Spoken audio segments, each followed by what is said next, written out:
നമസ്കാരം. നടിയെ ആക്രമിക്കപ്പെട്ട കേസിലെ ഒന്നാം പ്രതി പൾസർ സുനിയുടെ വെളിപ്പെടുത്തലുകളാണ് കഴിഞ്ഞ ദിവസം പുറത്തു വന്നത്. നടിയെ ബലാത്സംഗം ചെയ്യാൻ 1.5 കോടി രൂപയാണ് ദിലീപ് തനിക്ക് പ്രതിഫലമായി വാഗ്ദാനം ചെയ്തത് എന്നതുൾപ്പെടെയുള്ള കാര്യങ്ങൾ ഒന്നാം പ്രതി തന്നെ നേരിട്ട് പറയുന്നത് ദൃശ്യങ്ങളിലൂടെ മലയാളികൾ കേട്ടു. ഇപ്പോഴിതാ ഇത്തരമൊരു റിപ്പോർട്ട് പുറത്തുവിട്ട റിപ്പോർട്ടർ ചാനലിനെയും മാധ്യമപ്രവർത്തകർ റോഷി ബാലിനെയും അഭിനന്ദിച്ച് അതിജീവിതയുടെ കുടുംബം രംഗത്ത് വന്നിരിക്കുകയാണ്. സ്വന്തം ജീവിതം പണയം വെച്ച് നടത്തിയ മാധ്യമ പ്രവർത്തനമാണിതെന്നാണ് അതിജീവിതയുടെ ബന്ധു ഫേസ്ബുക്കിൽ കുറിച്ചത്.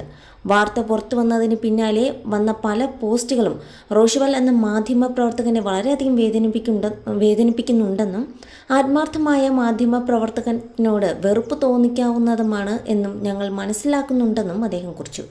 ഫേസ്ബുക്ക് കുറിപ്പിൻ്റെ പൂർണ്ണ രൂപം ഇങ്ങനെയായിരുന്നു: പ്രിയപ്പെട്ട റോഷിബാൽ, നിങ്ങൾ ചെയ്ത അഭിമുഖത്തോട് ഞങ്ങൾ എന്നും നിങ്ങളോട് കടപ്പെട്ടിരിക്കുന്നു. സ്വന്തം ജീവിതം പണയം വെച്ച് മാധ്യമ പ്രവർത്തനം നടത്തുന്ന ഒരു വ്യക്തിക്ക് ലഭിക്കുന്ന പാരിതോഷികങ്ങളായാണ് ഇവയെല്ലാം ഞാൻ നോക്കിക്കാണുന്നത്. പല പോസ്റ്റുകളും റോഷിബാൽ എന്ന മാധ്യമ പ്രവർത്തകനെ വളരെയധികം വേദനിപ്പിക്കുന്നുണ്ടെന്നും ആത്മാർത്ഥമായ മാധ്യമ പ്രവർത്തനത്തിനോട് വെറുപ്പ് തോന്നിക്കാവുന്നതുമാണ് എന്ന് ഞങ്ങൾ മനസ്സിലാക്കുന്നുണ്ട്. ധീരമായ താങ്കളുടെ ഈ അഭിമുഖം കൊണ്ട് പലരുടെയും കാഴ്ചപ്പാടിന് മാറ്റം വന്നതിൻ്റെ സൂചനകൾ ഞങ്ങൾക്ക് പ്രത്യക്ഷമായും പരോക്ഷമായും ലഭിക്കുന്നുണ്ട് എന്നുകൂടി താങ്കളെ അറിയിക്കട്ടെ. അതിൻ്റെ എല്ലാം പ്രതിഫലനമായാണ് ഞാൻ ഈ പോസ്റ്റുകളെ കാണുന്നത്. തുടർന്നും ധീരമായ പോരാട്ടങ്ങൾ നടത്തുന്നതിന് റോഷിബാലിന് ആർജവം ഉണ്ടാകട്ടെ എന്ന് ആശംസിക്കുന്നു. അതേസമയം നടിയെ ആക്രമിക്കാൻ കൊട്ടേഷൻ നൽകിയതിന് പിന്നിൽ നടൻ ദിലീപിൻ്റെ കുടുംബം തകർത്തതിൻ്റെ വൈരാഗ്യമാണെന്നും പൾസർ സുനി വെളിപ്പെടുത്തിയിരുന്നു. ബലാത്സംഗത്തിലൂടെ അതിജീവിതയെ പൂട്ടുകയായിരുന്നു ലക്ഷ്യമെന്നും അതിക്രമം നടക്കുമ്പോൾ താൻ ദിലീപിൻ്റെ നിരീക്ഷണത്തിലായിരുന്നു.